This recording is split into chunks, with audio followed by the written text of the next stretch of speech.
Network News. Samantala, lalaki arestado matapos ng kaing barilin ang isa pang lalaking nagla-live sa Facebook sa Penaranda, Nueva Ecija. Kasama mo mula sa RMN Nueva Ecija si Radyoman Ace Blanca. RMN Live Report.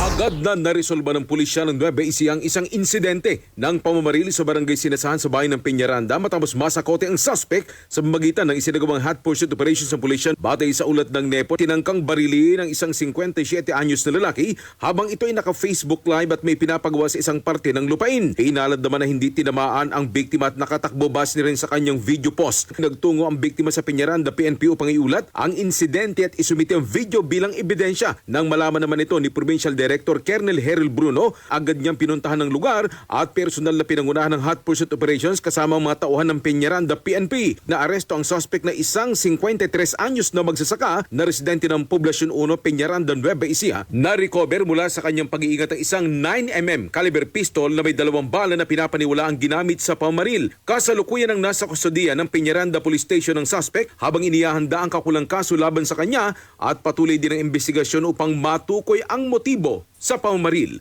Kasama mo sa RMN Nueva Ecija, Radyoman Ace Blanca, Tatak RMN. RMN Network News.